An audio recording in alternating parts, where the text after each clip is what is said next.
Alabama took care of Mercer 52-7 on Saturday. But I'm going to tell you, it's not that game because it was never in question that I thought was the most interesting thing of the afternoon. It was getting a chance to look at the backup quarterbacks. And I'm going to give you my assessment. I'm also going to let you hear what Coach Kalen DeBoer said. All that coming up right here on the Bama Tailgate YouTube channel.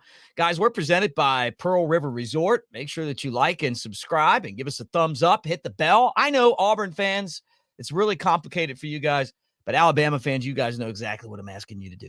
Roll Tide.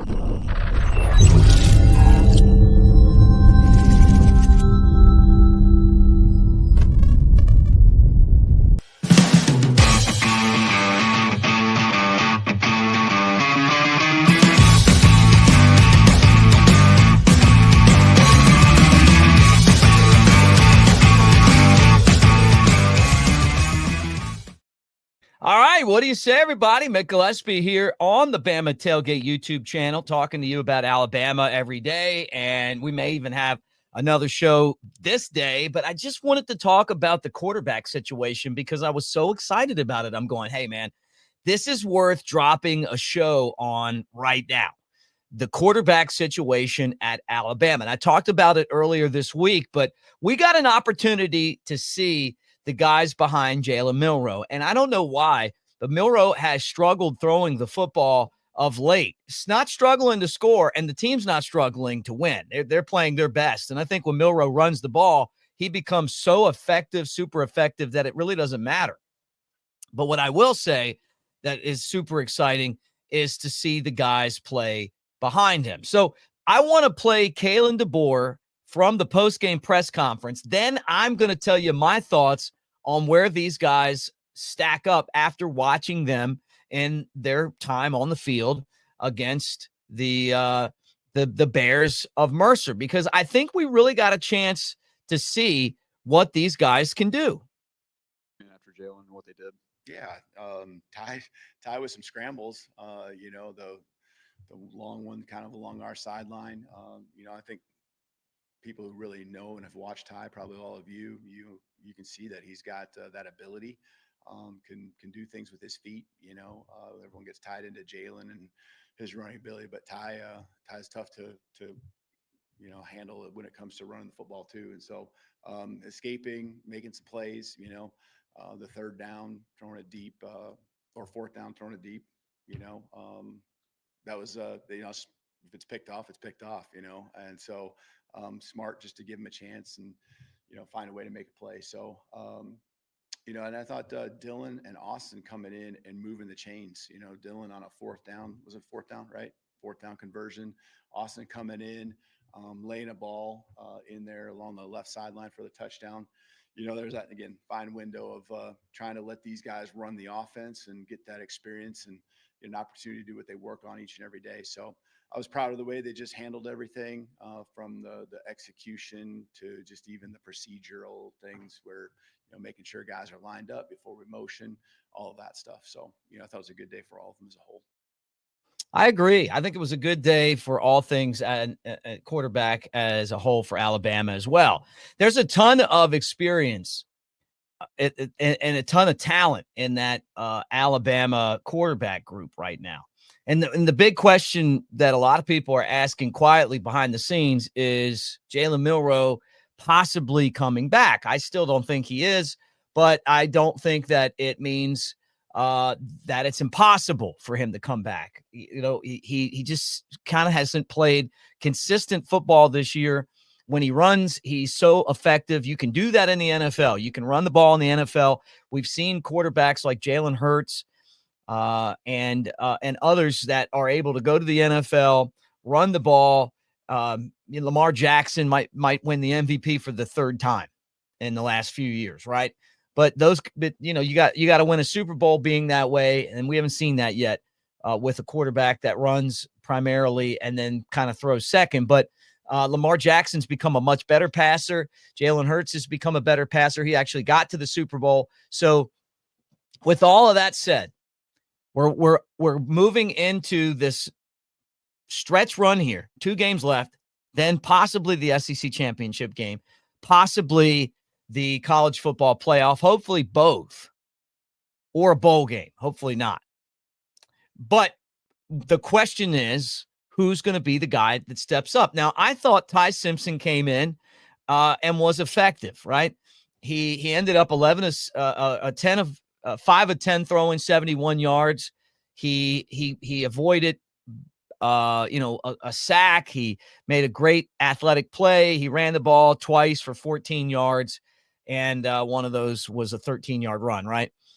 Then we saw Austin Mack come in. He wasn't in a lot. I mean, 2 of 3, 39 yards. And then we saw Dylan Lonergan come in and was 5 of 6, 23 yards. And there is just something about this Lonergan guy that is, he just can throw the ball. And we're all kind of thinking Ty Simpson is going to be the next guy in line. And I mean, that's normally how it works. But what I'm going to tell you is that this battle is not set in stone. And these other guys have a chance. Some of you are saying, what about Keelan Russell? Keelan Russell's in high school right now. So I don't know that you can look at him and think that he's going to be able to step up in his first or second year and take a starting quarterback role job. But he may. I don't know. But what I will tell you is don't sleep on Dylan Lonergan. There's just something about this guy, his ability to throw the ball, his accuracy, and then a lot of the things that you hear from people that are at practice and see it, that say, hey, the guy can just spin it. He's just really good. Could he be a sleeper? One of these guys that just kind of you're not thinking a lot about. You figure if Simpson doesn't win the starting job, he'll transfer. But that may happen to any of these guys that'll go into next year and say, hey, you know what? If I'm third on the depth chart again, I'm out. That's just the world we live in. But I don't think that it is a set match that it's going to be Ty Simpson. I just don't. But I thought he did fine in the game.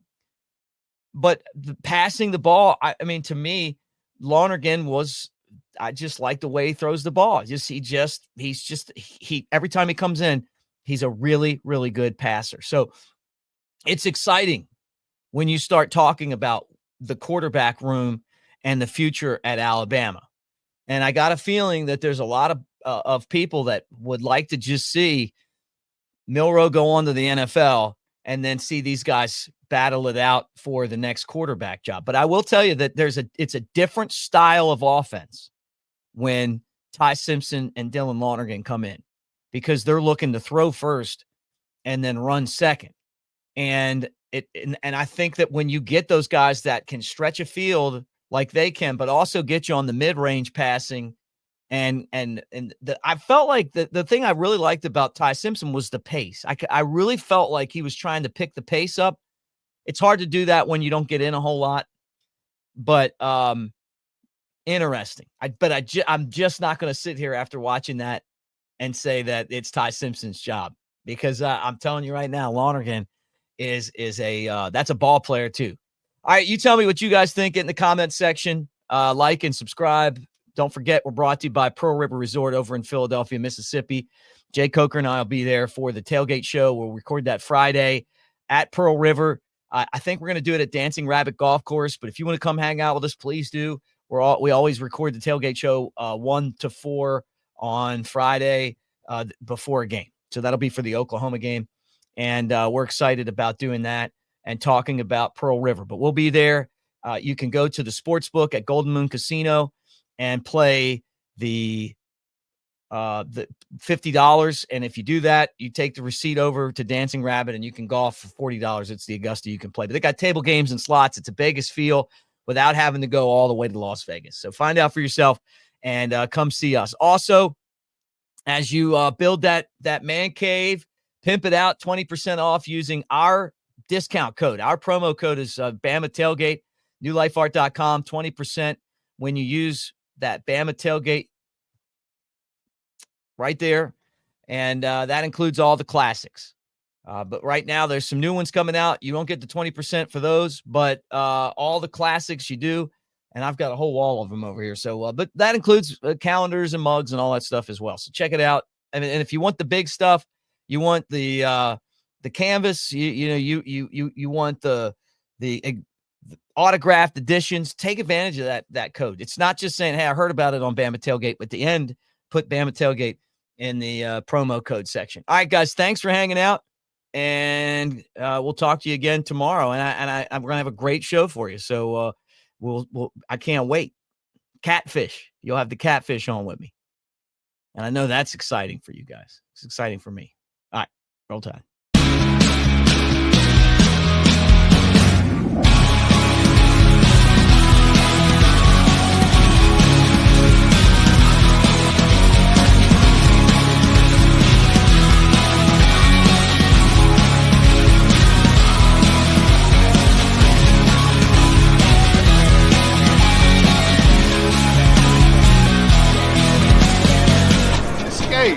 To Pearl River Resort.